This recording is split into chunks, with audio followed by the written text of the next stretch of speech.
আজকে আপনাদেরকে ডাকার যেটা উদ্দেশ্য হচ্ছে, গত 12 জুলাইতে আমরা একটা সংগ্রামী যৌথ মঞ্চ আর পশ্চিমবঙ্গ বঞ্চিত চাকরিহারা চাকরিজীবী চাকরি প্রার্থীদের একটা ঐক্য মঞ্চ আছে, এই দুই সংগঠন থেকে একটা লেটার পাই, যেখানে ওনারা বলেছিলেন কি 28 জুলাই ওনারা একটা কর্মসূচি নিতে চলেছেন। 28 জুলাই 12টার সময় হাওড়া রেল স্টেশনে জমায়েত করে তারা নবান্নর দিকে যাবেন। নবান্ন চলো বলে এই প্রোগ্রাম, ওটা পাওয়ার পরে আমরা ওই চিঠিকে অ্যানালাইজ করি।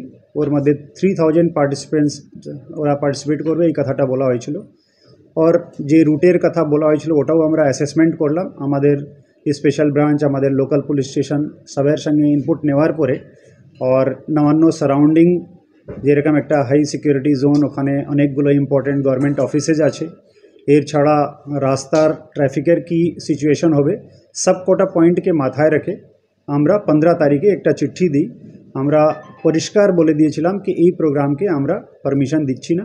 সেই জন্য ওনাদেরকে রিকোয়েস্ট করা হয়েছিল কি আপনারা এই ধরনের কোনো কর্মসূচি নেবেন না।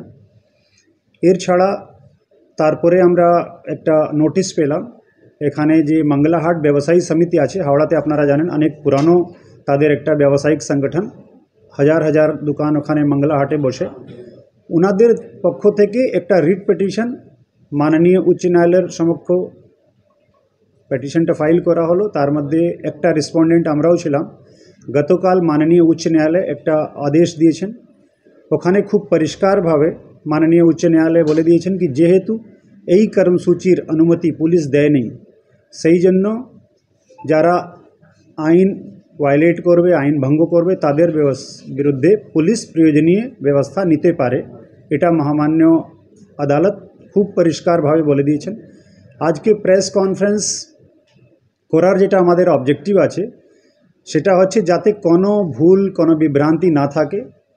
আমি আবার রিপিট করছি, সংগ্রামী যৌথ মঞ্চ আর পশ্চিমবঙ্গ বঞ্চিত চাকরিহারা চাকরিজীবী চাকরি প্রার্থী ঐক্য সংগঠন যারা এই প্রোগ্রাম নিতে চলেছিলেন, তাদের প্রোগ্রামকে কোনো পারমিশন হাওড়া সিটি পুলিশের পক্ষ থেকে দেওয়া হয়নি।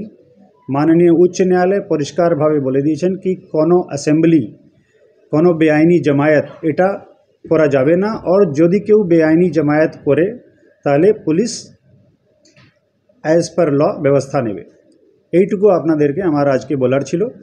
আপনাদের মাধ্যমে যাতে এই ইনফরমেশন এই পার্টিকুলার প্রোগ্রামের লিগাল স্ট্যাটাস কি আছে এটা ক্লিয়ারলি যাতে লোকের সমক্ষ পৌঁছে যায়।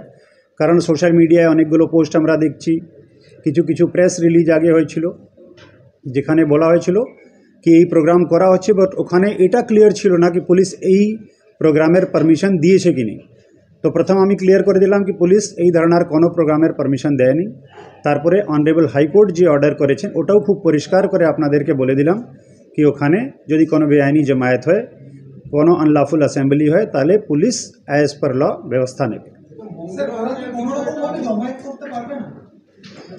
28 জুলাই কোনোভাবে কোনো জমায়েত করা যাবে না, কারণ ওটা আমি আগেই বলেছি কি আমরা ওটা আগেই বলেছিলাম কি এই ধরনের প্রোগ্রাম সম্ভব নেই বিকজ অফ ভ্যারিয়াস রিজনস। যে চিঠি আমরা দিয়েছিলাম ওর মধ্যে খুব পরিষ্কারভাবে কারণগুলো স্পষ্ট করে বলে দেওয়া হয়েছে। মঙ্গলাহাটের বিষয়টা নিয়ে তো ব্যবসায়ীরা হাইকোর্টের পিটিশন করেছে, সেক্ষেত্রে তো যেটা বলেছেন সেটা তো মঙ্গলাহাটকে বেশি অন্য রুট দিয়ে ওরা তো যেতে চাই, যদি দিয়ে যাওয়া যায় বা অন্য রুট দিয়ে। অ্যাকচুয়ালি এই যে মানে পারমিশনটা কি এই মঙ্গলাহাট এরিয়ার জন্য নাকি বা অন্য রুটের? ওখানে খুব ক্লিয়ার বলা আছে কি ডে টু ডে বেসিস উপরে যাদের কোনো কমার্শিয়াল অ্যাক্টিভিটিস আছে या যে কোনো অ্যাক্টিভিটিস আছে ওটা যদি হ্যাম্পার হয় তাহলে এই ধরনের কোনো আনলফুল অ্যাসেম্বলি করা যাবে না। অ্যাট দ্য সেম টাইম যেটা সব থেকে ইম্পর্টেন্ট আছে কি পুলিশ তো এই প্রোগ্রামের পারমিশন দেয়নি। কোনো রুট, কোনো অ্যাসেম্বলি পয়েন্ট তার রিজন দেখিয়ে খুব পরিষ্কারভাবে ওনাদেরকে অনেক আগে 15 জুলাইতেই জানিয়ে দেওয়া হয়েছিল কি এই ধরনের কোনো প্রোগ্রাম করা যাবে না। ওটা আমরা একটা লেটার করেছি, ওনারা ওই লেটার পেয়েছেন। ওর মধ্যে 3টা ইম্পর্টেন্ট রিজন লিখে ওনাদেরকে চিঠি পাঠানো হয়েছে, আপনারা নিশ্চয়ই ওনাদের কাছ থেকে ওটা দেখে নেবেন। আমি আপনাকে বলেছিলাম একটা হচ্ছে কি ওখানে অনেক ইম্পর্টেন্ট অফিস আছে, যে রাস্তা দিয়ে ওনারা আবেদন করেছিলেন যেতে চাইছিলেন ওখানে ট্রাফিক থেকে শুরু করে অনেকগুলো স্কুল আছে, অনেক কমার্শিয়াল অ্যাক্টিভিটিস হয়।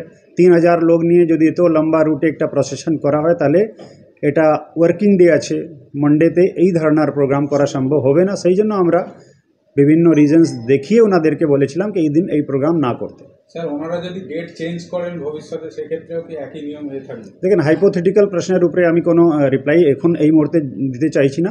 যদি ওনারা ফার্দার কোনো আবেদন করেন ওটা আমরা আমাদের নিয়ম অনুযায়ী নিশ্চয়ই ব্যবস্থা দেখে নেব।